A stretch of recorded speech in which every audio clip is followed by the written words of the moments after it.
Hello there, Imef here, and I'm back with some more Minecraft. So I hope you liked the intro, which was made by the Adult Diaper. Check out his channel, I'll put a link in the description. He is also working on he does lots of Minecraft videos, but right now he's doing a Let's Play for Splinter Cell Conviction. Check it out, it's really cool. He also made another version of this intro, so I'll show it right now.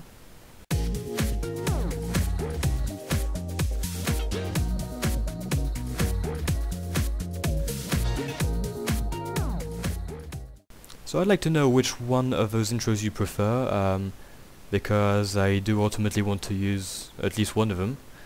Also, one thing that was suggested by the guy is that I use one as an intro, one as the outro.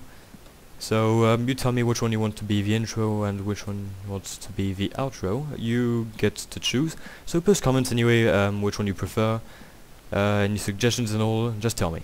So today I'll be doing a bit more computer craft, and this is episode 10.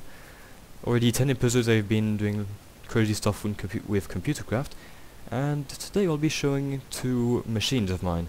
So first of all is an updated version of my turtle thingy thing, yeah. It's not a very specific term, but never mind.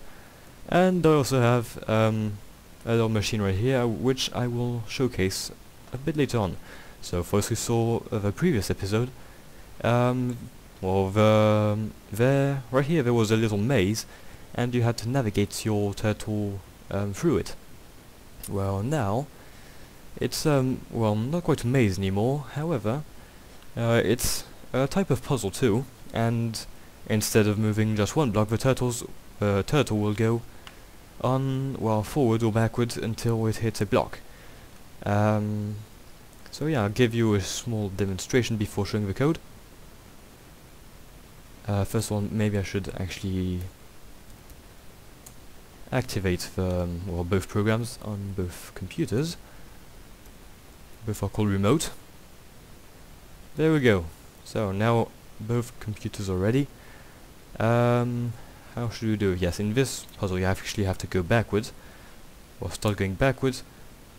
So notice the turtle went backwards by 2 blocks instead of just 1.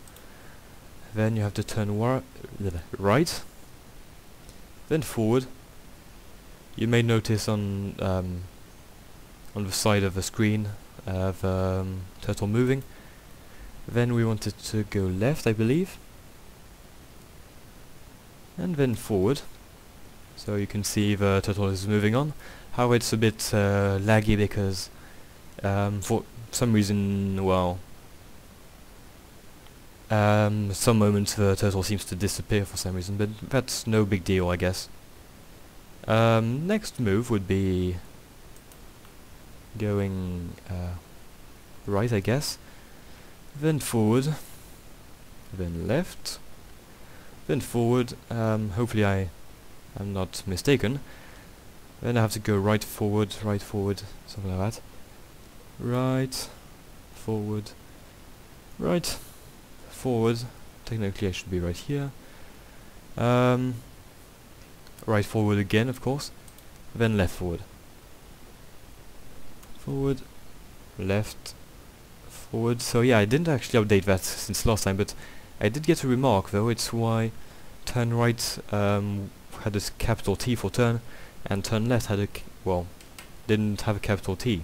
So it's just I didn't pay up attention, and frankly I'm a bit too lazy to actually change that. Last move, going forward and reaching the end of the puzzle. Therefore, it's the end of it's the end. I guess I can actually exit that because both programs are now off. If you want to know what the code for this computer right here is, check out my previous video because I did not change it at all. However, I did change a tiny bit of the code for this. It's really tiny changes. So let's have a look at remote. Edit, remote. What I did is I changed 2 functions and added another one, I believe. First one being FWD for forward. What it does, it's for those who may remember, I don't think you do. The function is exactly the same except with the second line of function. So while turtle dot forward equal true, do that's what it is now. But initially it was just if the turtle can go forward, so if turtle.forward equal true, then that's the only change. Same here. No, that's FWD2. I'll talk about it later on. This is the same function but going backwards, so it's not much of a difference. If you want the original code, check out my first video, because I don't want to spend too much time on it, because my other project might take a bit more time explaining. So, FWD2 is basically the original function FWD of the normal program. The reason I actually changed it, well, added a function, is that when the turtle must go back home, it must go block by block and not going until it hits block, if you see what I mean.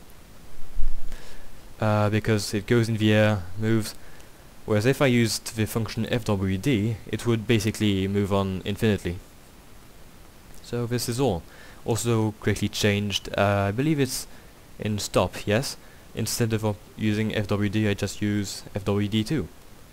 So this is all for the changes. Let's have a look at my other program. Oh, it's getting nighttime, so maybe I should at least make it daytime, thanks to this sorcery of mine. Yes, this is a computer, so I'll just turn it on to show you what it looks like. It's using the normal menu, well, it's slightly changed version of my menu GUI, but you can navigate through the, well, through this grid, and basically have to assemble a password. And in our case, well, you have to find 6 characters, well, all three sets of 2 in a way. So let's give it a try. For example, BD CB2D. It was an incorrect password, unfortunately, so it turns off. The real password is F4 CB50, like this, correct? And yeah, it prints yay. You'll see why, and it gives you access to the computer. So that will allow me to edit startup, just like that. So it's maybe a bit complicated, all that, but actually it's all okay, really. The first 5 lines are to declare stuff. Well, hash is the grid itself, solution is what the password has to be, len is the number of, well, yes, number of times you have to choose something, cell is the position of the cursor of what you're selecting, and str for string is the string that that's going to be compared to the solution whenever you have chosen your 3 patterns. So the function, well, main function is called interface. Yeah, basically it's a normal menu interface. However, it handles 2D. So basically it opens a loop for the menu. So while STP is equal to false, it will go on. It will clear the screen, print pattern recognition on the top left hand corner. Then it will, with those few lines, 4 equal 3 until a bit there. Anyway, it will display the grid. Then it will display position 19, well, equals passwords, and then the password you are choosing. And then finally it opens, well, it calls os.pull event for key. So that means the computer will be kind of frozen until you press any key. Then it checks what key you pressed. So 200 is when you press up, I believe. 208 is when you press down. 203 is when you press left, and 205 is when you press right. Then this may seem a bit barbaric. It's right at the bottom. It's a cell of 1 becomes cell 1 minus 1 modulo 3 plus 1. That's basically to adjust whenever you have to, well, you go up, but it has to go back down, if you see. Yeah, it may seem barbaric, but it's really okay. By the way, modulo is basically to get the remainder of a division. Just so you know. Then it checks out whether you pressed on space or enter, and if you do, well, it will exit the loop. If you do not, it will keep on looping and on and on. And when you do exit the loop, it will update str to the solution and display it properly.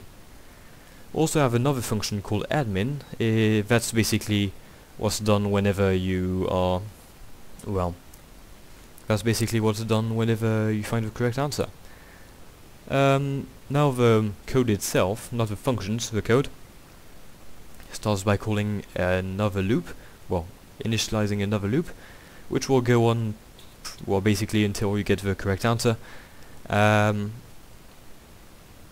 so at the beginning of the loop it will use interface, and then it will just compare the string, well, str to the solution. That's all there is to it, really. And when you get the correct answer, it will call admin. That's probably all. So this is all I have to show you for today. I'll just go through startup one last time, so you see. So you go through, you choose whatever you want. I'm going to deliberately choose the incorrect solution, incorrect. Yes, this will be implemented in my custom app called the Hacker. Just so you know. I will also provide a hacking system for this, because, well, I did the calculations, and just here there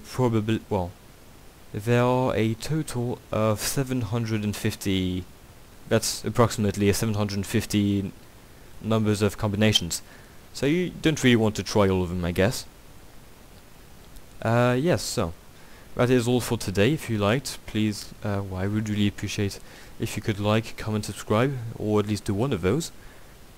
If you have any suggestions, especially about the intros I have shown you a bit early on, please post a comment. Really, I really appreciate if you had any suggestions, any ideas of machines I could also make. Just let me know if any ideas. And yes, that's all for today. Bye.